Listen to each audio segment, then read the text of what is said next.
Imagine discovering that the person you've ignored for months is exactly who you needed to find. Alicia Torres, Millionaire CEO, never paid attention to Emma Duarte until the day she decided to follow her after work. What she discovered didn't just change her perspective about Emma, but completely transformed her own life. Before we begin, subscribe to the channel, hit the notification bell, and tell me in the comments where you're watching from. The elevator descended to the ground floor. I had no idea that this ordinary Tuesday would become the day everything changed. I've always prided myself on knowing everything that happens in my company. Every deal, every employee, every detail that could affect Torres Industries' bottom line. But Emma Duarte? She was like a ghost. For 8 months, she'd worked 3 floors below me in accounting, punctual, efficient, invisible. While other employees fought for my attention during meetings, Emma sat quietly in the corner, taking notes with mechanical precision. "Ms. Torres, the quarterly bonuses are ready for distribution," my assistant Marcus announced, sliding a folder across my mahogany desk. I flipped through the pages, scanning names and amounts. "What about Emma Duarte? She's not on the list." "She declined, ma'am. Said she didn't need it." My pen stopped mid-signature. "She declined a bonus? A substantial one?" Marcus nodded, adjusting his glasses nervously. "She was very polite about it, said there were others who needed it more." I leaned back in my leather chair, the city skyline stretching endlessly beyond my floor-to-ceiling windows. In 15 years of running this company, no employee had ever refused money, ever. "Bring me her file." 20 minutes later, I was staring at Emma's employment record. Stellar performance reviews, 0 sick days, no disciplinary actions. But what struck me wasn't what was there. It was what wasn't. No emergency contact besides a brother named Miguel. No address listed beyond a P.O. box. No participation in company events. No social media presence I could find. Who was this woman? The next morning, I found myself taking the elevator to the 3rd floor. Something I hadn't done in years. The accounting department buzzed with typical office chatter, but it died the moment I stepped out. "Good morning, everyone," I announced, my heels clicking against the polished floor.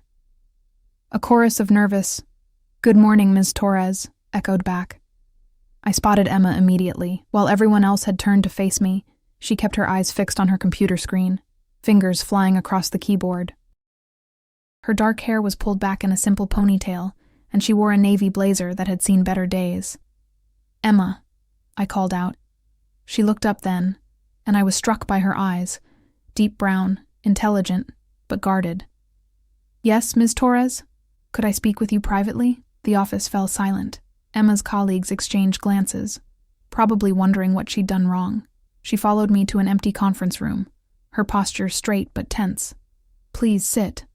I gestured to a chair. She remained standing. "Is there a problem with my work?" "Quite the opposite. Your performance has been exceptional." I studied her face, looking for any hint of pride or satisfaction. Nothing. "I wanted to discuss the bonus you declined. I appreciate the offer, but I don't need it." "Everyone needs money, Emma." She shifted slightly, the first crack in her composed facade. "Some people need it more than I do." "That's very noble, but if that's all, Ms. Torres, I have reports to finish." Her voice was polite but firm. I watched her walk away, noting how she kept her head down, how she seemed to make herself smaller as she passed her colleagues' desks. But there was something else, a quiet strength in the way she carried herself, like someone who'd learned to bear weight others couldn't see. That afternoon, I found myself glancing at the security monitors that showed the 3rd floor. Emma worked steadily, never checking her phone, never engaging in office gossip. At exactly 5:45 p.m., she packed her things into a worn leather bag and headed for the elevator. I'd built my empire by trusting my instincts, and right now, every instinct I had was screaming that there was more to Emma Duarte than met the eye. The question was, what was she hiding? As I watched her disappear into the elevator, I made a decision that would change everything. Tomorrow, I was going to find out who Emma really was. But I had no idea that following her would lead me down a path I never expected, one that would crack open the walls I'd built around my heart and show me what I'd been missing all along. The city lights began to twinkle outside my window as darkness fell. Somewhere out there, Emma was living a life I knew nothing about. And for the first time in years, I couldn't stop thinking about someone other than myself. What secrets was she keeping, and why did I suddenly care so much about finding out? The next day crawled by with agonizing slowness. I tried to focus on merger documents and board presentations, but my eyes kept drifting to the security monitor showing the third floor. Emma worked with the same quiet efficiency, but now I noticed things I'd missed before. She ate lunch at her desk, a simple sandwich from a brown paper bag. While others gathered in groups, chatting and laughing, she remained alone. Not lonely, exactly, but deliberately separate. At 3 p.m., I watched her take a call. Her entire demeanor changed. Shoulders tensing, hand gripping the phone tighter. She spoke in rapid Spanish, her voice urgent even though I couldn't hear the words. When she hung up, she sat motionless for several minutes, staring at her computer screen without typing. "Marcus," I called through my intercom. "Clear my schedule after 5:30. "But Ms. Torres, you have the Hartwell dinner at 7. Cancel it." I'd never canceled a business dinner for anything less than a medical emergency. But something about Emma's phone call had unsettled me. The way her hands had trembled slightly as she'd returned to work, the forced normalcy of her movements. At 5:45 p.m. sharp, I watched Emma pack her bag and head for the elevator. This time, I was ready. I'd changed from my usual designer suit into jeans and a simple black sweater, clothes I hadn't worn in months. My driver waited in the parking garage, but I waved him away and slipped into my personal car, a silver sedan I rarely drove myself. Emma emerged from the building and walked to the bus stop. A bus? I'd assumed all my employees could afford cars, but then again, I'd never really thought about it. The bus arrived and she climbed aboard. I followed at a distance, my heart pounding with an adrenaline I hadn't felt since my early days building the company. What was I doing? This was insane. I was a CEO worth hundreds of millions, following an employee like some kind of stalker. But I couldn't stop.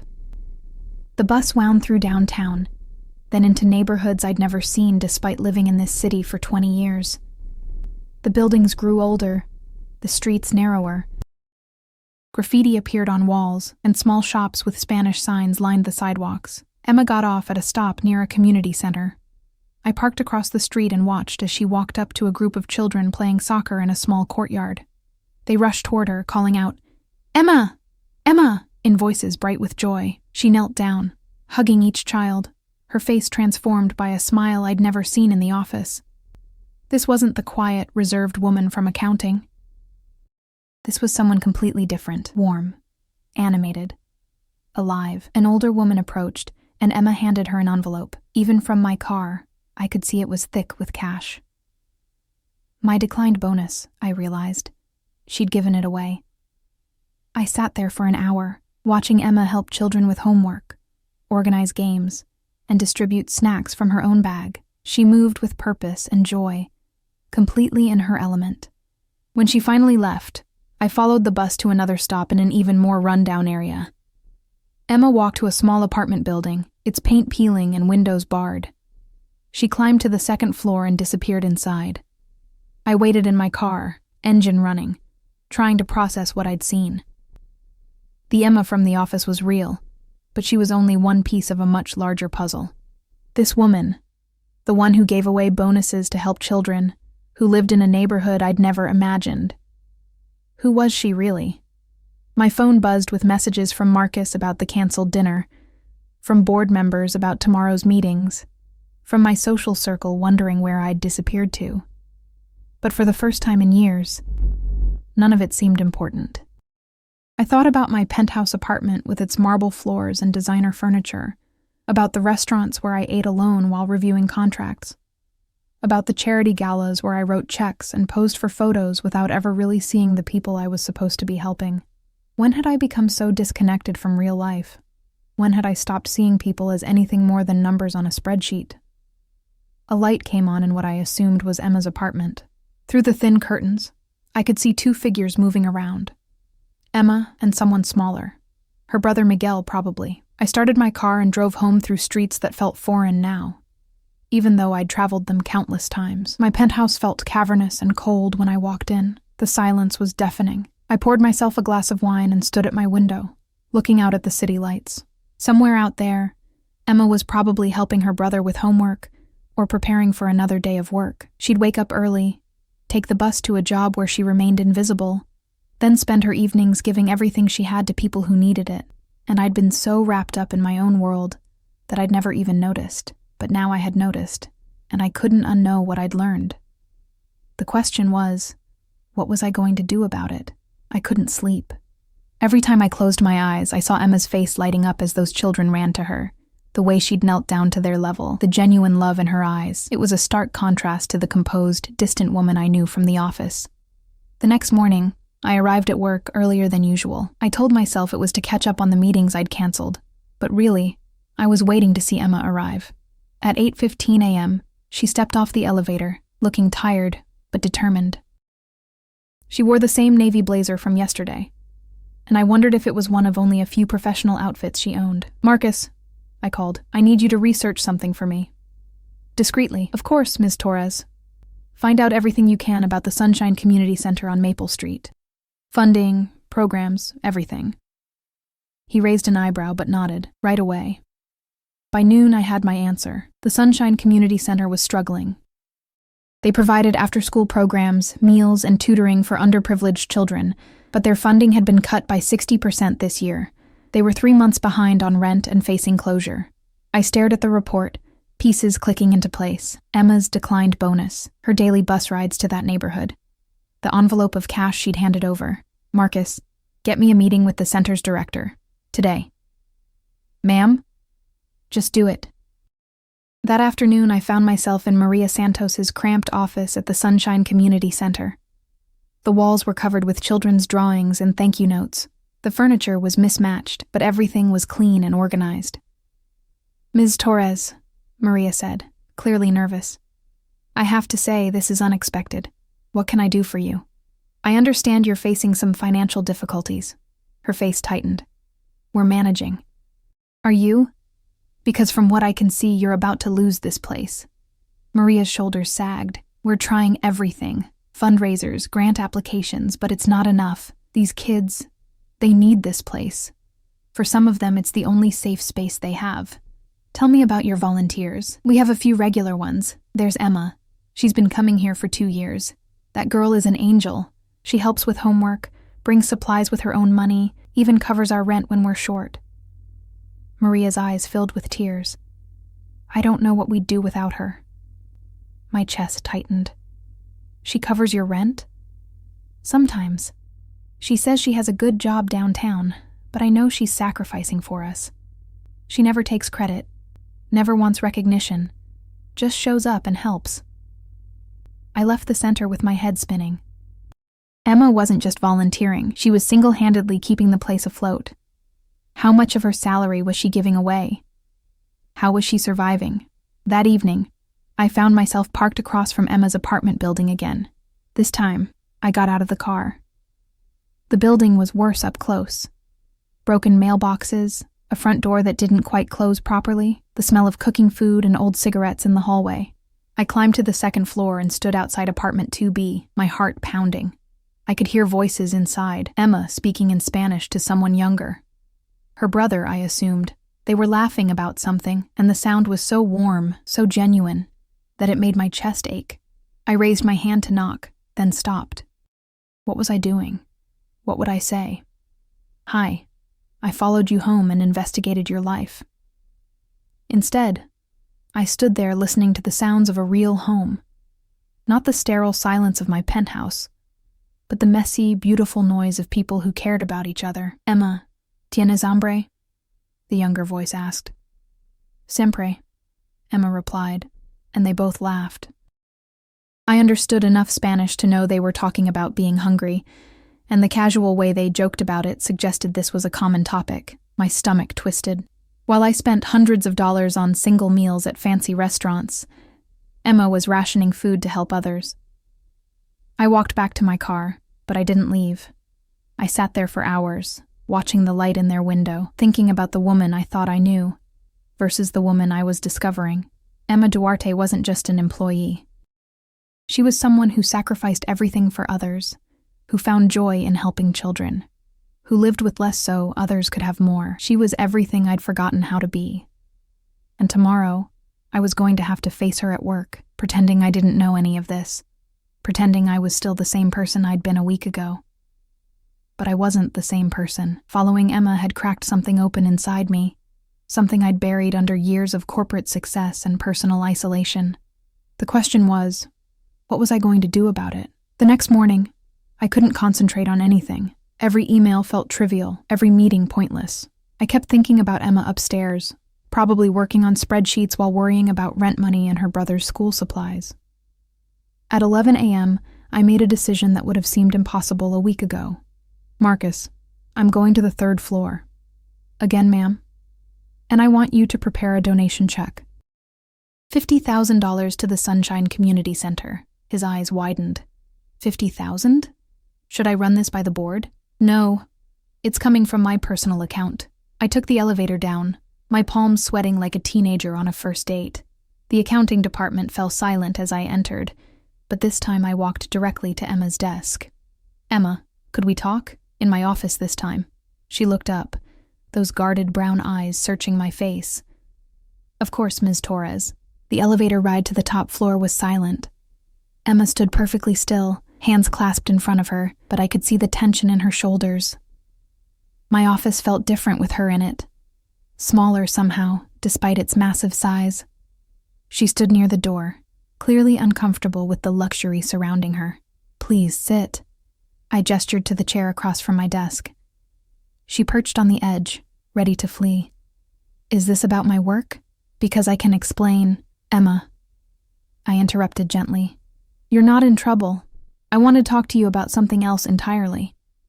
I pulled out the check I'd prepared. I'd like to make a donation to the Sunshine Community Center. Her face went completely white. I don't know what you mean. Emma, I know you volunteer there. I know you've been helping them financially. She stood up abruptly. I need to get back to work. Wait. I stood too. I'm not trying to embarrass you. I'm trying to help. Help? Her voice was sharp now, all pretense of politeness gone. You want to help? Where were you when Mrs. Santos was crying because she couldn't pay the electric bill? Where were you when little Carlos needed school supplies and his mom couldn't afford them? Her words hit me like physical blows. Emma, you rich people are all the same. You throw money at problems when it's convenient, when it makes you feel good about yourselves. But you don't actually care. You don't see us as real people. That's not true, isn't it?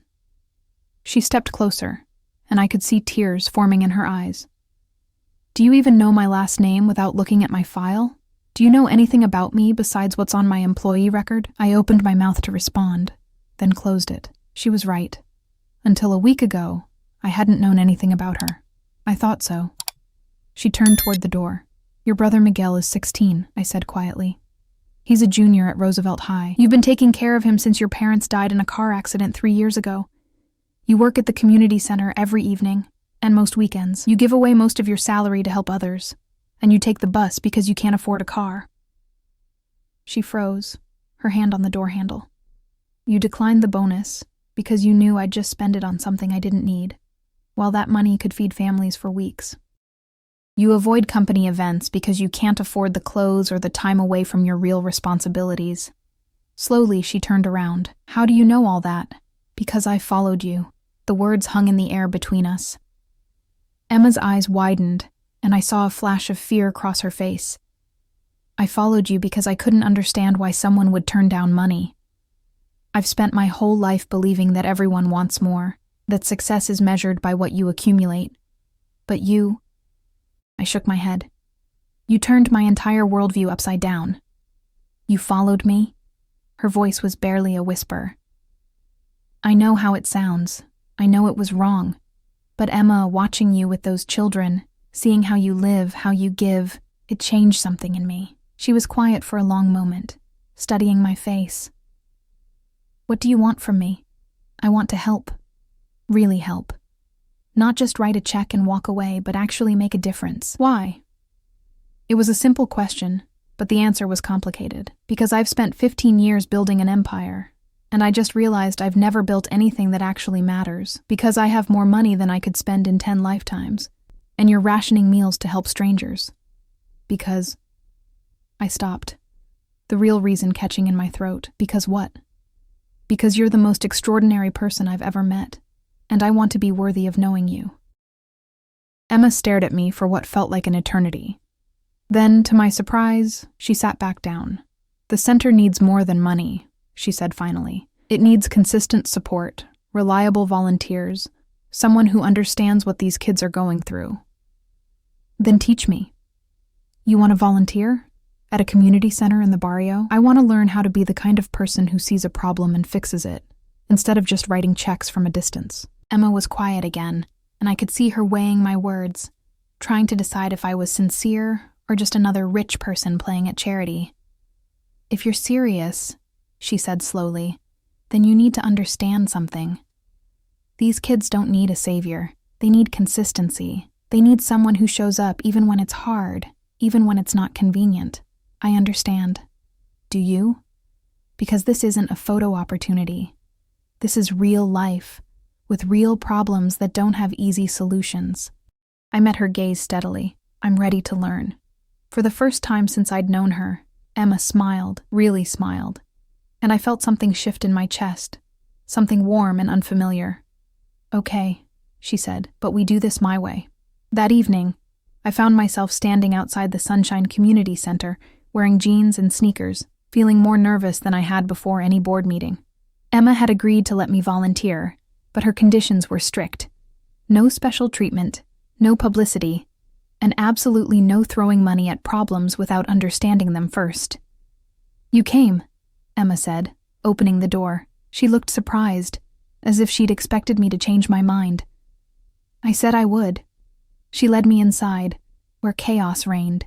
Children of various ages were scattered around the main room, some doing homework, others playing games, a few arguing over a broken toy. The noise was overwhelming after the sterile quiet of my office. Okay, everyone, Emma called out. We have a new volunteer today. This is Ms. Alicia. A dozen pairs of eyes turned to study me. I felt completely out of my element. Are you rich?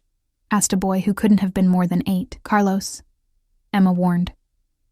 It's okay, I said, kneeling down to his level. Why do you ask?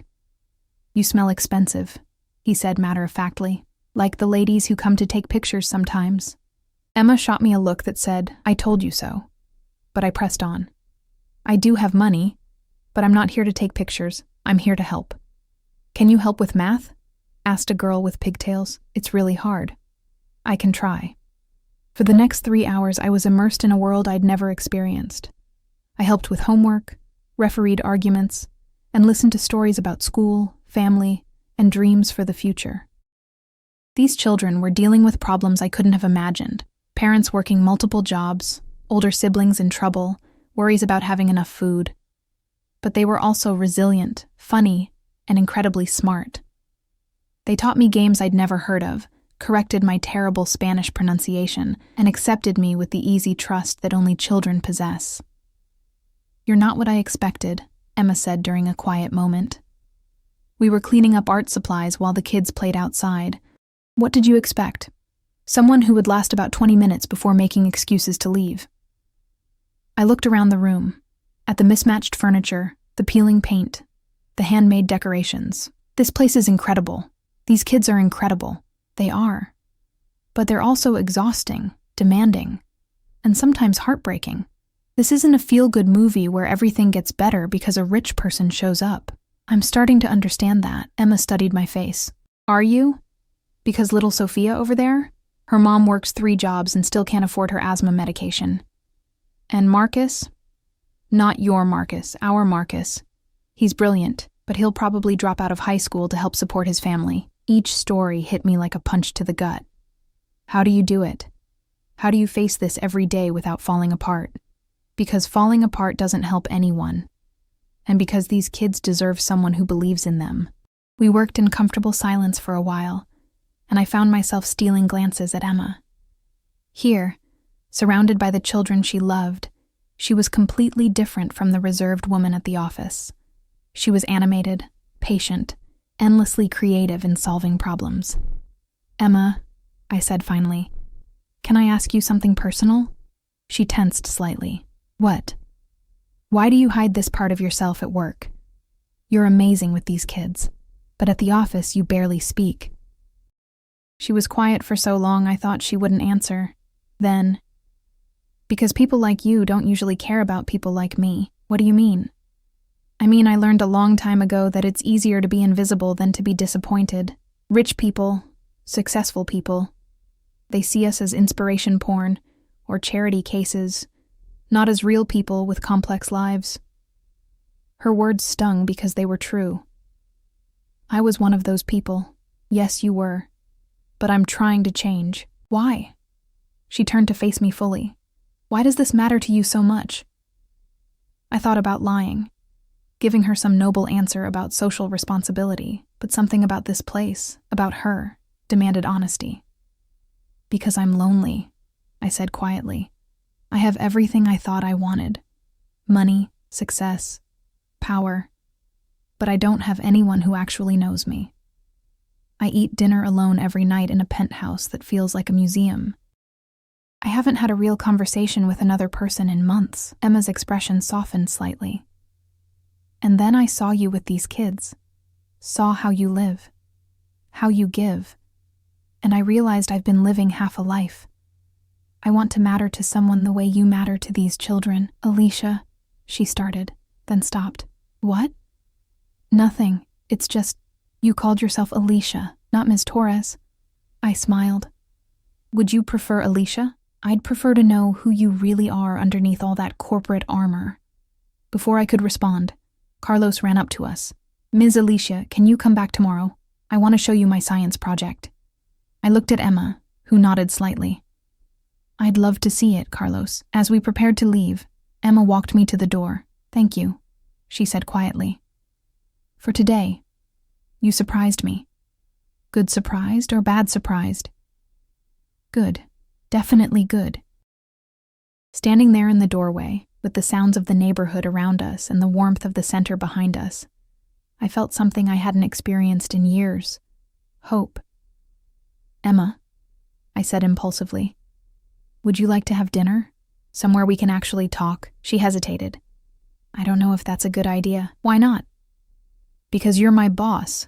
Because we're from completely different worlds. Because what?" She looked up at me, and for a moment, I saw something vulnerable in her eyes. "Because I'm starting to like you, and that scares me." My heart stopped. "It scares me too." We stood there in the doorway, the space between us charged with possibility and fear. Then Emma stepped back. "I should go. Miguel's waiting for me." I watched her walk away, but this time, I wasn't following from a distance. This time I was part of her world, even if just for a few hours. And for the first time in years, I couldn't wait for tomorrow. The next few weeks fell into a rhythm I'd never experienced before. Days at the office felt like an intermission between the real parts of my life, the evenings at the community center, the moments stolen with Emma between helping children and organizing activities. I'd quietly arranged for the center's rent to be paid through an anonymous foundation, but I'd kept my promise to Emma about not just throwing money at problems. Instead, I found myself learning about grant applications, fundraising events, and the complex web of social services these families navigated daily. "You're different," Marcus observed one afternoon as I reviewed proposals for a new tutoring program instead of merger documents. "Different how?" "You smile now, and you've been leaving the office before 8 p.m. That hasn't happened in, well, ever." He was right. I was different. The sharp edges of my ambition had softened into something more purposeful. I still ran my company effectively, but I no longer lived for it exclusively. That evening, I arrived at the center to find Emma in the kitchen, preparing snacks for the kids. She'd tied her hair back with a colorful scarf one of the children had given her, and she was humming softly as she worked. "Need help?" I asked. She looked up, smiling. "Always." "Can you cut these apples?" We worked side by side, our hands occasionally brushing as we reached for supplies.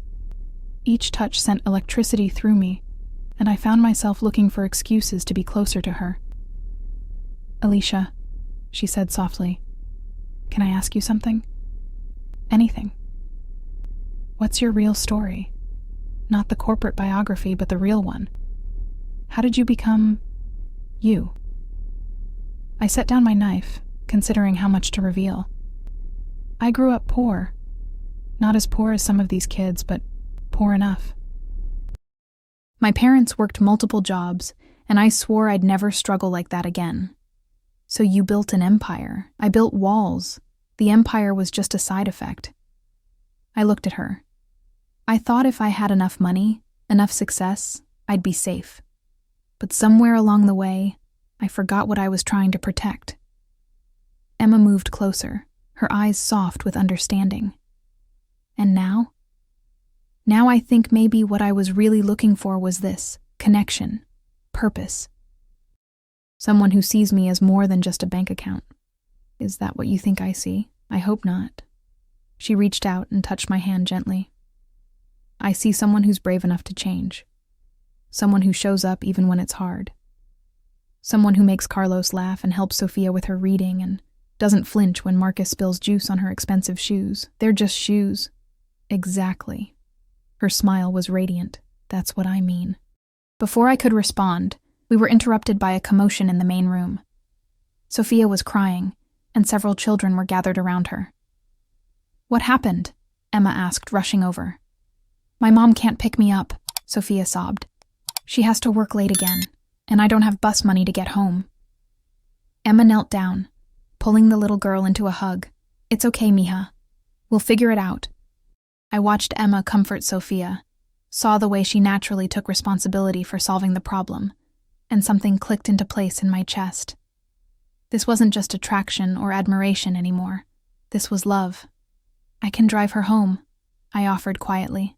Emma looked up at me, surprise and gratitude mixing in her expression. "Are you sure?" "Of course." The drive to Sophia's apartment was quiet. The little girl sat in the back seat, still sniffling occasionally. When we arrived, her mother came running out, clearly panicked. "Sophia, mija, I'm so sorry I'm late. The manager made me stay and I couldn't." She stopped when she saw me getting out of the driver's seat. "Mrs. Ramirez," Emma said gently, "this is Alicia." She volunteered to drive Sophia home. The woman looked at my car, then at me, clearly confused by the disconnect between my obvious wealth and my presence in her neighborhood. "Thank you," she said carefully. "I can pay you for gas. That's not necessary," I said quickly. I was happy to help. As we drove back to the center, Emma was unusually quiet. "What are you thinking about?" I asked.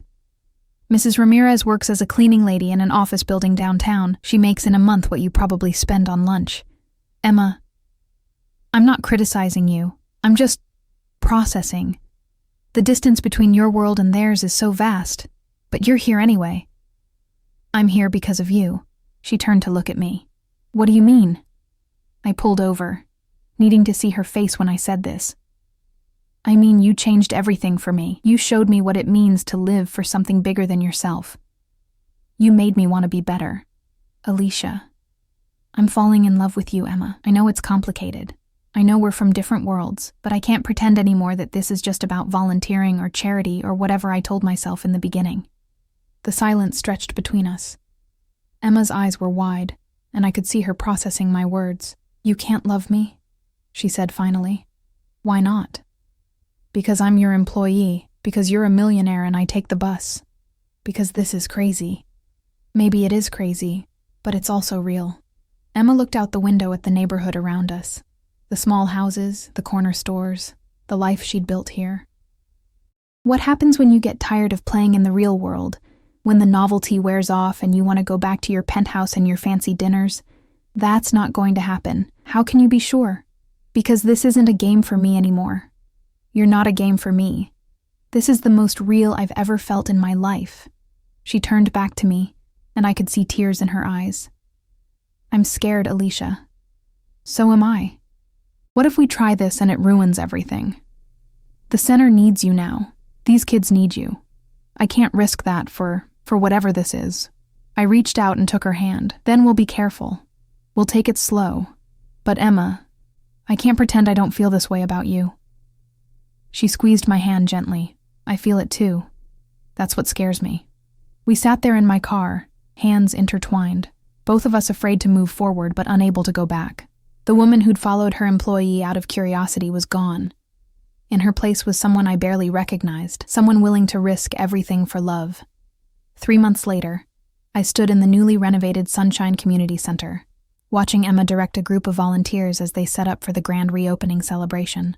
The space had been transformed, new computers, fresh paint, a proper kitchen, and a library that made my heart sing every time I saw children curled up with books.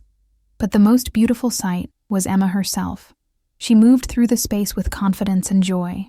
No longer the invisible woman from my accounting department, she'd accepted the position of program director, and watching her flourish in a role that matched her passion had been one of the greatest gifts of my life. Ms. Alicia, Carlos ran up to me, wearing a new shirt and a huge grin.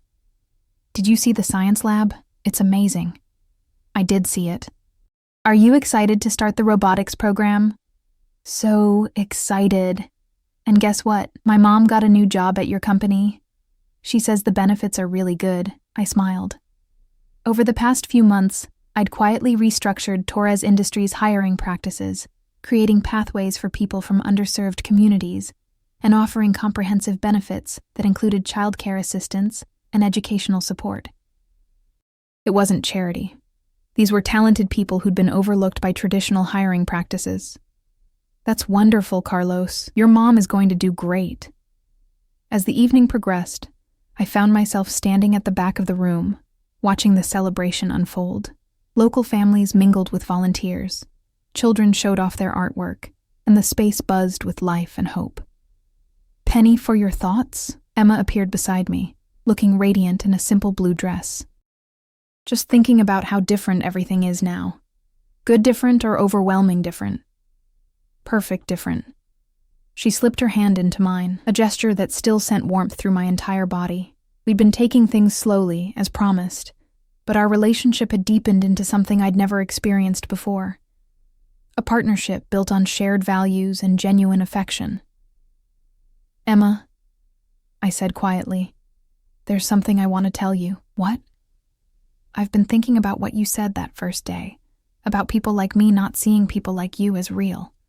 You were right, but you changed that for me. You didn't just show me a different world. You showed me how to be a different person. Her eyes softened. Alicia, let me finish. I spent 15 years building a company, accumulating wealth, achieving everything I thought I wanted. But I was empty inside. I was successful and completely alone. I turned to face her fully. Following you that day was the best decision I ever made. Not because it led me to this place, though I love what we've built here, but because it led me to you. Emma's eyes filled with tears. You know what's funny? I used to think rich people were all the same, disconnected, selfish, only caring about themselves, but you proved me wrong too. How? You didn't just write a check and walk away. You showed up. You learned our names, our stories. You let these kids change you as much as you changed their circumstances. Around us, the celebration continued, but we were lost in our own moment. I love you, I said, the words coming easily now. I love your compassion, your strength, your ability to see the best in everyone. I love how you make me want to be worthy of the life I've been given. I love you too, she whispered. I love how you listen, really listen. I love how you've never tried to change me or pull me into your world. Instead, you joined mine. Our world, I corrected. This is our world now. She smiled through her tears. Our world. There's something else, I said, reaching into my pocket. I know it's soon, and I know we said we'd take things slow, but... Alicia, what are you doing? I pulled out a simple ring, not the massive diamond I might have chosen 6 months ago, but a delicate band with a small stone that caught the light beautifully. I'm asking you to marry me, to build a life together, to keep changing the world, one child, one family, one community at a time. Emma stared at the ring, then at me. her mouth open in shock. "You don't have to answer now," I said quickly. "I just wanted you to know that this isn't temporary for me. This isn't a phase or an experiment. You're it for me, Emma. You're everything." She was quiet for so long that I started to panic. Then she laughed, a sound of pure joy that made my heart soar. "Yes," she said. "Yes, of course, yes." I slipped the ring onto her finger with shaking hands, and she pulled me into a kiss that tasted like tears and promises, and the future we were going to build together. "Ms. Alicia, Ms. Emma!" Sophia came running over. "Why are you crying?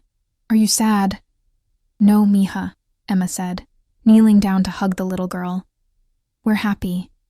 Very, very happy." "Good. Can we have cake now?" We laughed, and I realized that this was what happiness looked like. Not the sterile perfection of my old life, but this messy, beautiful, real existence surrounded by people who mattered. Later that night, as we cleaned up after the celebration, Emma and I worked side by side in comfortable silence. The center was quiet now, but it hummed with potential and promise. "So," Emma said, hanging up the last of the decorations, "what happens now?" "Now we plan a wedding, and figure out where to live, and keep building this dream we've started." "Any thoughts on the where to live part?" I smiled. "Actually, yes. I've been thinking about selling the penthouse and buying something in this neighborhood. Something with a yard where Miguel can play basketball and room for all the kids who'll inevitably end up at our dinner table." Emma's smile was radiant. "I love that idea." "Good, because I already put an offer in on a house 3 blocks from here." "You what?" "I told you, Emma. This isn't temporary for me. This is home now. You're home." As we walked out of the center together, hand in hand, I thought about the woman I'd been 6 months ago. Successful but empty, wealthy but poor in all the ways that mattered. Following Emma had been an impulsive decision born of curiosity, but it had led me to everything I'd been missing without even knowing it. Love. Purpose. Community. A life that mattered. Emma had changed everything for me. But more than that, she'd shown me how to change everything for myself. And as we walked through the neighborhood that was now our neighborhood, toward the future we were going to build together, I knew that following her had been the beginning of the rest of my life. The best decision I'd ever made wasn't building a company or accumulating wealth. It was choosing love over fear, connection over isolation, and a real life over a perfect one.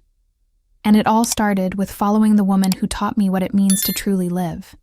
If this story touched your heart, please subscribe to our channel, share it with someone who needs to hear it, and let us know in the comments what love means to you.